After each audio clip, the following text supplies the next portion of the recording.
할렐루야. 오늘 이부 예배에 오신 모든 예배자들에게 흡족한 은혜가 임하게 될 줄 믿습니다. 제가 교역자로 처음 사역을 했던 교회는 교회 설립 40년을 훌쩍 넘긴 중형교회였습니다. 제가 주일학교를 담당했을 때 초등학생들만 600명에서 700명이 출석하던 때입니다. 짐작이 되실지 모르겠습니다. 도대체 다음 세대에 관한 이 부흥이 어디로부터 온 것일까? 물론 여러 요인들이 있겠습니다만 새벽에 기도하는 현장에 가보면 이 부흥의 비밀이 과연 어디로부터 임한 것인가를 알 수 있습니다. 많은 동역자들이 다음 세대를 위해 그리고 나라와 민족을 위해 쉬지 않고 기도했습니다. 그 가운데 매일 새벽마다 가장 먼저 나오시는 장로님이 계셨습니다. 연로하셨음에도 불구하고 금남로에서 노문동까지 자전거를 타시고 새벽 기도를 나오십니다. 그분이 기도하시는 기도 소리는 듣고 싶어서 듣는 기도 소리가 아닙니다. 얼마나 조용하고 깊은 음성으로 울려 퍼지는지 모릅니다. 매일처럼 반복되는 기도의 제목들이 있었습니다. 경찰관으로 재임하던 때에 부하들과 함께 전투에 나갔는데 부하들이 전투에서 생명을 잃었던 모양입니다.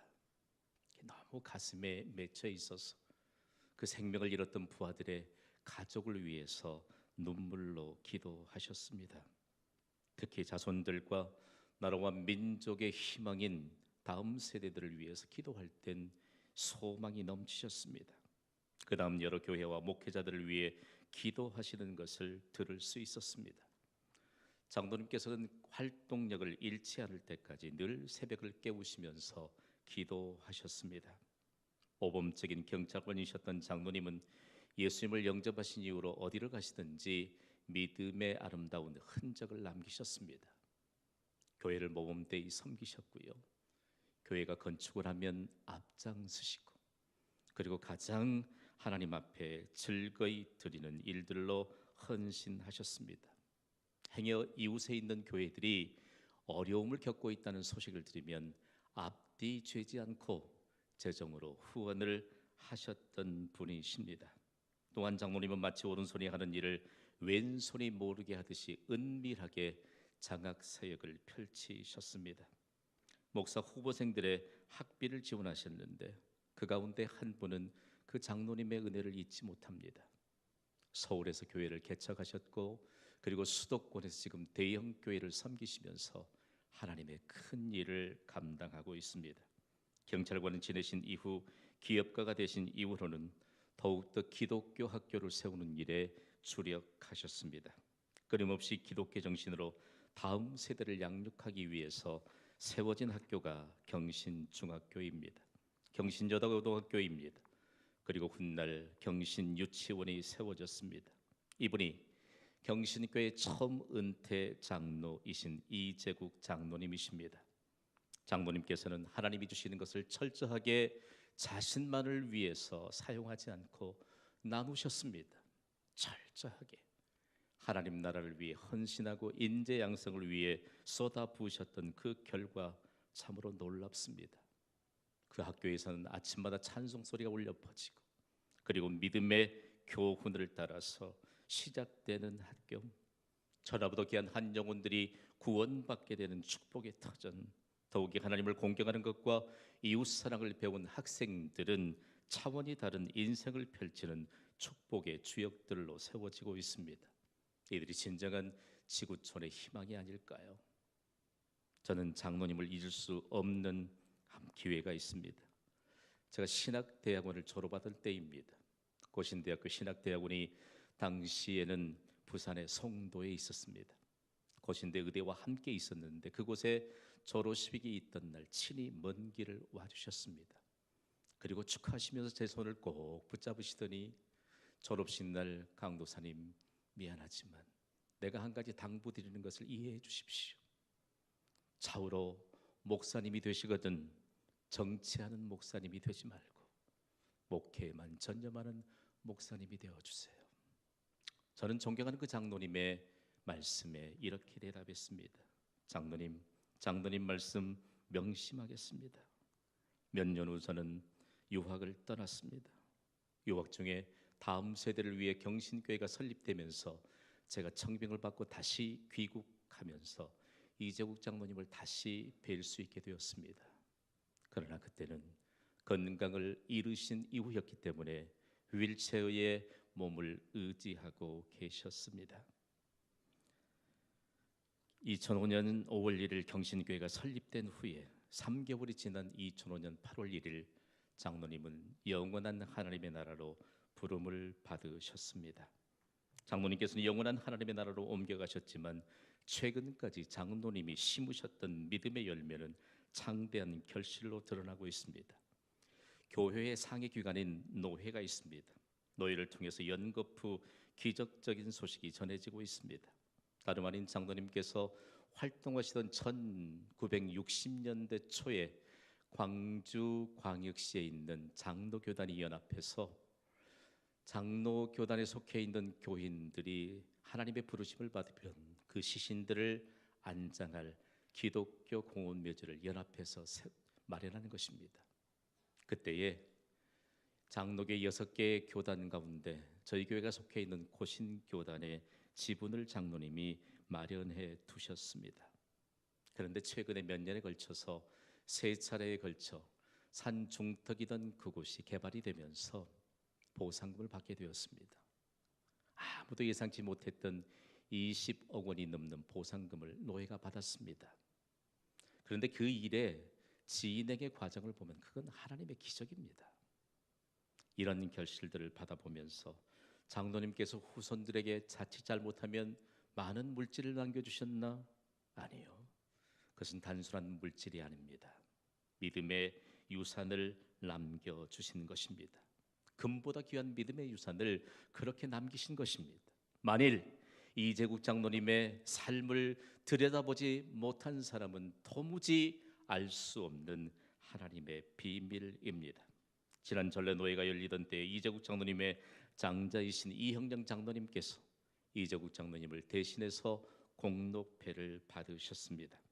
이재국 장로님의 장자이신 이형령 장로님의 가족과 그리고 차자이신 이치영 장로님의 가족이 경신교회를 섬기고 있습니다. 이재국 장로님의 후손들은 한결같은 믿음으로 그리스도 안에서 장로님의 이와 같은 철저하게 심으시고 나무셨던 말씀에 대한 증거자로 살아가고 있습니다. 한 번은 시내 원로 목사님을 만났는데 그런 말씀하세요. 장로님 후손들이 병원을 세우면 종합병원 하나를 세울 만큼, 그러면서 그 일에 대한 내용들을 펼쳐보시는데 참 여러 목회자들을 잘 섬기셨던 것 같습니다. 여러분, 이토록 영광스러운 믿음의 이 역사를 경신교회의 역사로 간직할 수 있어 얼마나 감사한지 모릅니다. 이재국 장로님의 후손이신 이형령 장로님, 이치영 장로님 매일 새벽을 깨우시면서 하나님 앞에 기도의 무릎을 세우십니다. 영적 거장이셨던 이재국 장로님은 심은 대로 거두는 하나님의 법칙을 믿음의 교훈으로 남겨주셨습니다. 오늘 주신 하나님의 말씀이 바로 이 교훈의 근거가 됩니다. 우리는 무엇을 심어야 할까요? 우리에게 주어진 인생 과연 어떻게 계획해야 될까요? 먼저 하나님은 교회는 무엇을 심어야 하는가에 대해서 오늘 본문 6절에 말씀합니다. 우리 함께 읽겠습니다. 시작. 가르침을 받는 자는 말씀을 가르치는 자와 모든 좋은 것을 함께 하라. 아멘. 여러분, 답이 금방 드러나게 될까요? 천만에요. 우리말 성경으로 읽으면 이 말의 핵심이 무엇인지 분명하지 않습니다. 그저 말씀을 가르치는 목사와 함께 좋은 것을 나누라, 목사를 대접하라, 천만의 말씀이요. 여기에 말씀의 핵심 단어는 함께 하는 것입니다. 함께 하라고 하면 여러분은 함께 나누라고 외쳐주세요. 함께 하라. 함께 하라. 놀랍게도요, 성경을 연구하다 보면 신약의 원문인 헬라어는 함께 하라를 코이노네이토라고 하는 단어로 기록하고 있거든요. 이것이 거룩한 교제를 뜻하는 코이노니아로부터 온 것입니다. 이 동사형이죠. 그러므로 거룩한 교제가 교회에서 나누어져야 되는데 이것이 바로 말씀을 가르치고 받는 일입니다. 여러분, 교회에서 말씀을 가르치는 자는 목사입니다. 말씀을 받는 자는 성도들입니다. 성도들이 말씀의 가르침을 받을 때 하나님의 역사가 일어납니다. 믿으시면 아멘 하세요. 가슴이 아파요. 일주일 내내 가슴이 아파요. 왜 가슴이 아플까요? 하나님의 말씀과는 상관없이도 얼마든지 신앙의 틀을 가질 수 있다는 것입니다. 하나님의 말씀과는 전혀 상관이 없이도 우리가 그리스도인이라고 하는 타이틀을 가지고 교회에 소속될 수 있다는 말씀입니다. 생각해 보세요. 목사와 성도의 여러분 거룩한 교제는 하나님의 말씀이 근거가 됩니다. 여러분과 제가 차 한잔 나누면 거룩한 교제가 이루어질까요? 여러분과 제가 밥 한 끼 나누면 거룩한 교제가 이루어질까요? 천만에요. 지금까지 교회는 하나님의 말씀을 가르침을 받은 자들이 하나님의 복을 받아 튼실한 교회로 세워가고 있습니다. 깨트려지기를 주님의 이름으로 축복합니다. 오늘 말씀은요 너무 가슴이 미어져요. 하나님이 말씀하시는 가운데 이 말씀을 도대체 우리가 어떻게 받아야 될까? 오늘 우리에게 있어 하나님이 진정으로 나에게 복 주시기를 원하실 텐데 과연 이 복 주시기를 원하는 하나님의 말씀을 내가 어떻게 받아야 될까? 이와 같은 말씀을 근거로 종교개혁자인 마틴 루터는 이런 고백을 남겼습니다. 함께 읽어보겠습니다. 시작. 말씀이 방해 없이 잡음 없이 깨끗하게 전해지고 또한 성령의 역사, 십자가의 거룩한 역사가 한 사람 한 사람에게 바로 적용되는 것이 교회이다. 여러분 오해하지 마세요. 교회에 사람 보고 나오십니까?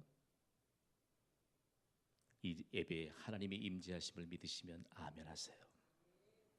여러분은 말씀을 전하는 목사를 위해 얼마나 기도하십니까? 말씀을 전하는 목사를 위해 기도하는 사람과 기도하지 않는 사람은 하늘과 땅 차이입니다.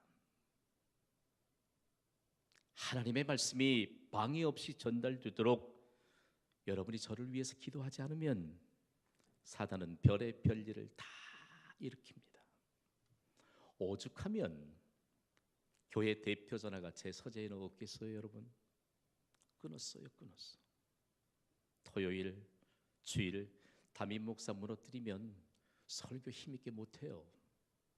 별 일들이 다 생겨요. 전화 한 통화로. 생각해봐요, 여러분. 하나님이 복 주시는 곳엔 사단이 틈탑니다.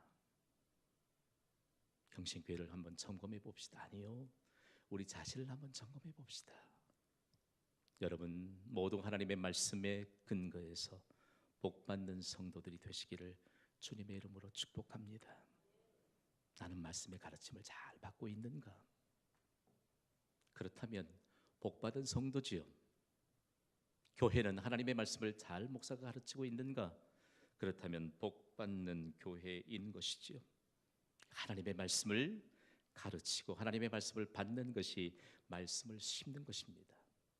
교회가 말씀을 심지 않으면 거둘 것이 전혀 없습니다.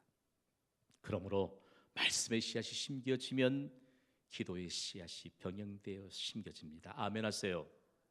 전도의 씨앗도 병행해서 함께 심겨집니다. 모든 믿음의 씨앗들이 말씀으로 비롯돼서 심겨집니다. 그렇다면 말씀을 심으라고 말씀하시는 이 하나님은 과연 어떤 분이실까요? 오늘 본문 7절은 매우 중요한 교훈을 우리에게 던져줍니다. 함께 읽어보겠습니다. 시작.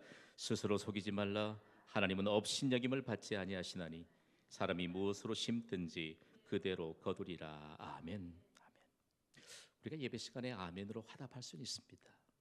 이 말씀을 삶의 현장에 어떻게 아멘으로 화답하도록 옮겨갈 수 있느냐라고 하는 문제지요.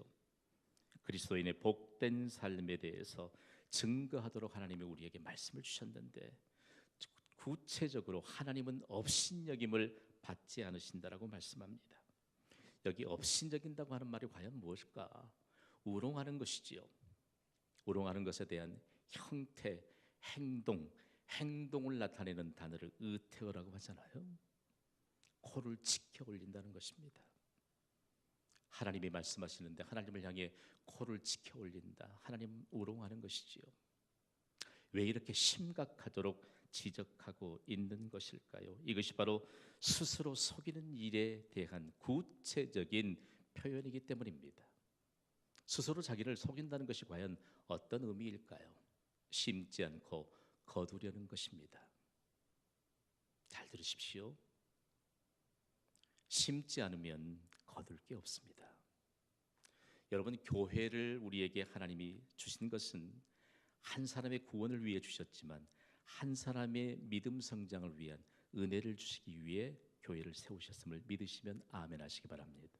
믿음이 성장하지 않으면 섬김의 형태는 있을지도 몰라요. 그런데 심지 않습니다. 심죠. 왜 안 심는 사람이 있겠어요? 심되 하나님이 원하시는 선한 것을 심지 못합니다. 하나님이 우리에게 이렇게 말씀하세요. 너희는 사람을 만나면 무슨 말을 심느냐? 어떤 사람 만나면 사람이 실망해서 돌아와요. 실망해서 돌아와요. 아니, 어린 사람들까지도 무슨 부정적인 말이 그렇게 많은지 실망스러워요. 여러분 잘 배우세요. 그런 거 어디서 배웠을까요 도대체? 교회가 여러분에게 그렇게 가르쳤나요? 사람의 기준이 한번 파고드니까 좋은 것을 보지 못합니다. 그러므로 좋은 것을 심지 못하는 것이죠. 이 시간 영적인 안목이 열려지기를 주님의 이름으로 축복합니다. 열려주세요. 여러분을 만나서 한 번 믿음의 긍정의 요소들 한마디 들으면 생명이 살아납니다. 그러나 잘못된 한마디를 심으면 천하보다 귀한 한 영혼 여러분이 망칩니다. 그것은 하나님 앞에 여러분이 카운트해야 될 내용이에요. 중요합니다, 여러분. 특별히 여러분 청년의 시대를 살아가고 있는 여러분 잘 배우세요. 잘 배우세요. 여러분 우리의 후손들이 복받는 것은요 하나님이 주시는 선한 말, 긍정의 말을 통해서 후손들이 복을 받습니다. 믿으시면 아멘 하세요. 복 못 받아요. 부모가 부정적인 사람들 복 못 받습니다. 제가 개인적으로 좀 모셔다 얘기하고 싶어도 나 그러고 싶지 않아요. 그러고 싶지 않아요. 생각해봐요. 오늘 우리가 이 예배를 통해서 하나님의 한 말씀 한 말씀이 우리에게 과연 어떻게 전달될까? 이 예배를 위해서 여러분 기도하는 동역자들이 몇 사람인가 여러분 아세요? 이 예배를 위해서 얼마나 하나님이 많은 것을 준비시켰는 줄 아세요? 이 예배를 위해서 내가 말씀 받고 은혜 받도록 하나님이 얼마나 오래전부터 하나님의 준비가 있었는 줄 아세요? 그런데 오늘 이 예배에 와서도 우리가 예배를 통해 내가 무엇을 해야 할 것인가? 하나님이 말씀하시면 말씀 받고 내가 혈매 현장으로 가서 무엇을 어떻게 해야 할 것인가를 하나님이 가르쳐 주세요. 다음으로 스스로 속이는 것은요 적게 심고 많이 거두려는 것이에요. 심은 게 있어야 거두죠. 다음으로는 육체적인 욕심에 심고 신령한 복을 거두려는 것입니다. 세 번째 항목이 가장 위험스러운 것입니다. 여러분 모든 것이 한계점에 도달하는 것이 우리가 입은 육체입니다. 어떤 분들은 신앙에 전혀 관심이 없는지도 몰라요. 자기의 육체만을 위해 열심히 훈련합니다. 아름다운 몸, 튼튼한 몸 가질 수 있을까요? 그거 평준화되는 나이가 몇 세인지는 여러분 아십니까? 그거 그대로 끝이에요. 육체를 위해 심으면 그대로 끝이에요. 거둘 게 하나도 없어요. 오늘 하나님은 우리에게 구체적으로 말씀하고 있습니다.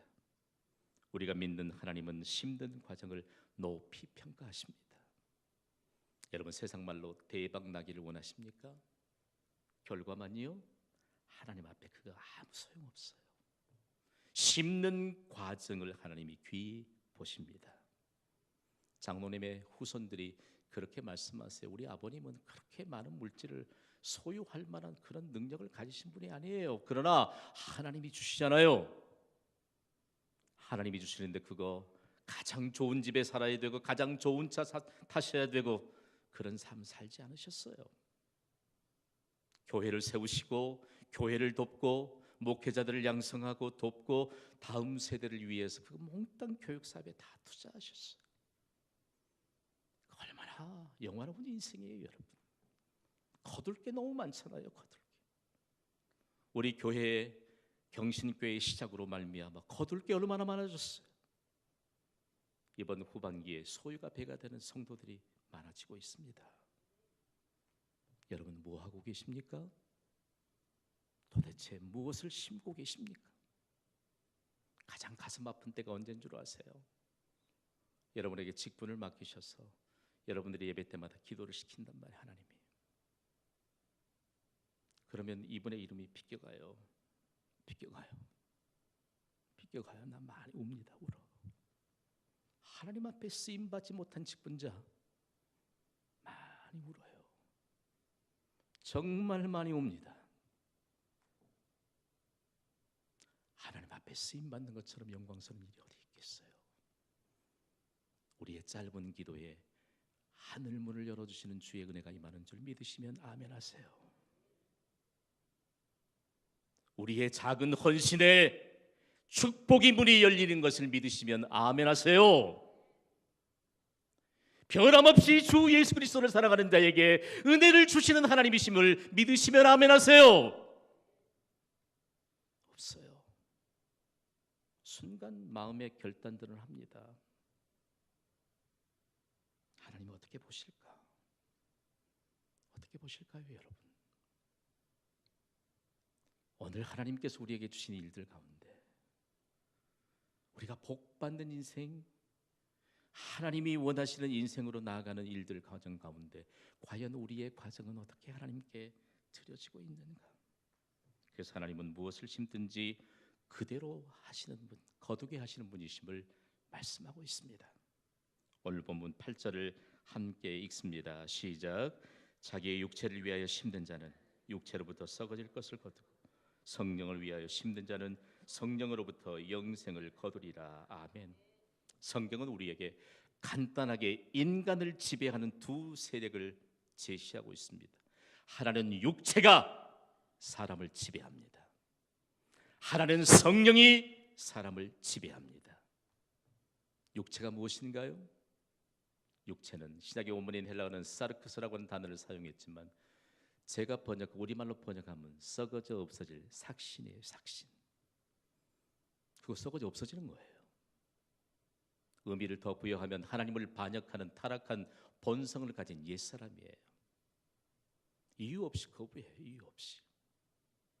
자기 고집만 막 내세운다고요. 그것이 한 사람에 해당하면 괜찮아요. 그거 번져요. 확산돼요. 확산된데 이게 문제예요. 사단은 그거 이용해요. 다음으로 창조된 인간의 원래 본성과는 다른 부패한 본성이 육체입니다. 아담이 에덴 동산에서 범죄하고 난 이후에 사람은 누구나 부패한 본성을 가지고 태어납니다. 잘 안 받죠? 말씀 참 잘 안 받아요. 그러나 말씀 받는 자들이 있으므로 얼마나 큰 하나님의 역사를 증거하고 나가는지 모릅니다. 자, 옛사람의 특징, 육체의 특징이 뭐지요? 만족 못해요. 만족 못하니까 긍정의 요소가 쌓일 공간이 없습니다. 만족하면 긍정의 요소로 가득 쌓여집니다. 감사지요. 기대지요. 감격이지요. 안겨주는 것, 선한 것을 함께 안겨줄 수 있다는 사실입니다.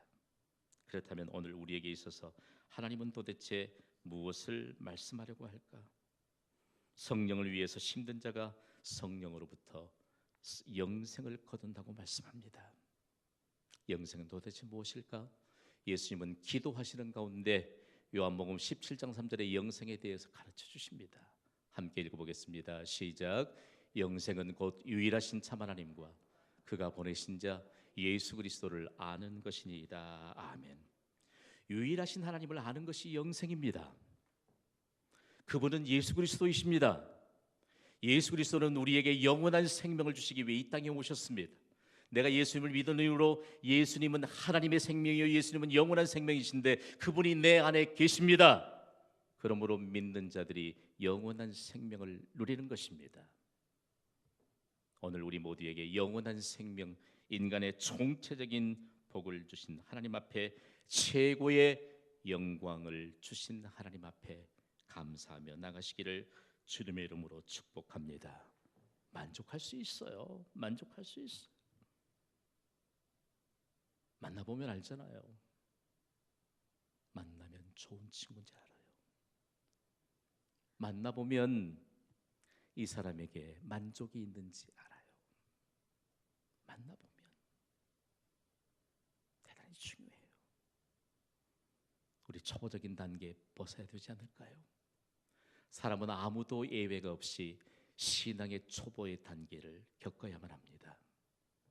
그런데 신앙의 초보 단계를 겪지 않아야 될 분들이 신앙의 초보 단계에 머물러 있으면 그거 곤란하지요. 곤란하지요. 하나님은 사도 바울을 통해 교회를 그렇게 다스려 나가시면서 이 시대에 하나님의 역사를 우리에게 가르쳐주고 있습니다. 그렇다면 성령을 위해 심고 성령을 위해 심는 자들이 영생을 거둔다는 것이 과연 무엇일까? 영생은 최고의 복을 말합니다. 우리에게는 아무것도 없습니다. 그러나 하늘의 아름다운 보고에는 이 세상을 복되게 할 모든 것이 예비되어 있는 줄 믿습니다. 성령을 위해 심는 자들에게 하나님은 아무것도 없는 빈손에 세상을 복되게 할 하나님의 선물을 안겨주십니다. 우리가 태어날 때 뭐 가져왔나요? 경신교회 시작될 때 무엇이 있었나요, 여러분? 우리의 눈물 흐르는 기도가 이 현장의 털을 팔 때부터 하나님 우리 물질 없어요. 하나님 우리 물질 없어요. 청구서 날라오면 하나님 이 물질 없어요. 하나님 기도밖에 없어요.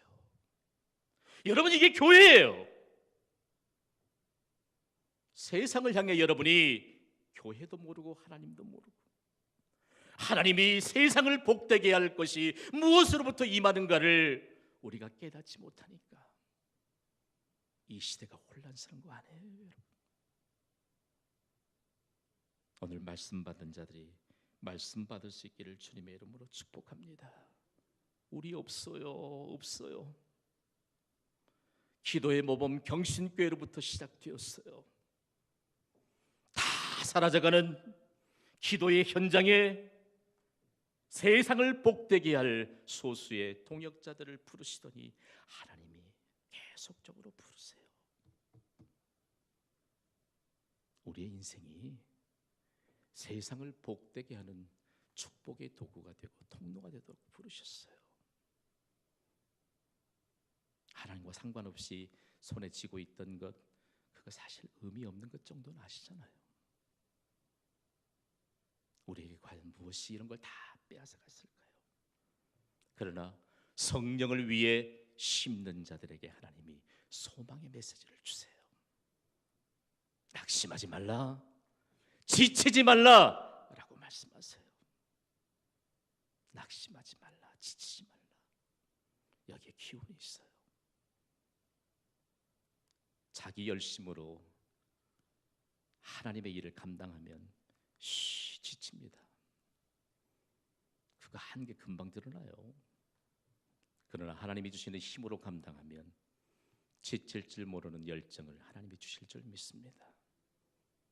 저는 활동력이 있을 때까지 열정을 가지고 살고 싶어요. 열정을 가지고. 아니 연세도 아직 드시도 않는 분들이 말이에요.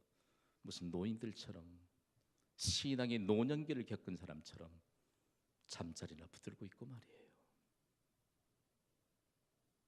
되겠어요, 여러분? 서구의 역사를 한번 보세요.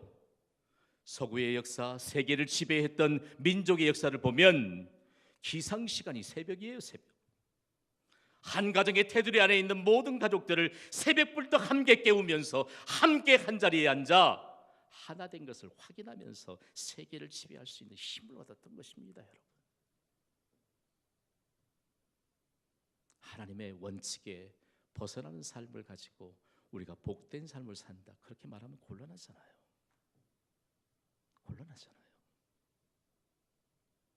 목사가 여러분에게 부담을 안겨준다면 그것은 거룩한 부담일 것입니다. 저는 자존감이 있습니다. 한 사람만 흔들어 깨워도 세상이 달라지거든요. 세상이 달라져요. 오늘 우리에게 있어서 가장 중요한 것, 성령을 위해 심었던 사람, 미국인들은 미국의 16대 대통령을 지낸 에이브러햄 링컨을 기억합니다. 그리고 가슴을 칩니다. 왜 이 시대엔 에이브러햄 링컨 같은 대통령이 나타나지 않을까?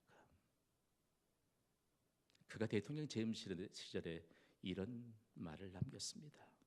함께 읽어볼까요? 시작. 나는 내가 이 세상에 존재함으로 이 세상이 조금 좋아졌다는 말을 들을 때까지 이 세상에 살고 싶다. 심으니까 그렇죠. 성령을 위해서 심어야. 저는 비전 없는 사람은 별로 그렇게 좋아하지 않습니다. 생각해봐요. 우리가 심어야 할 시간에 심어야지요.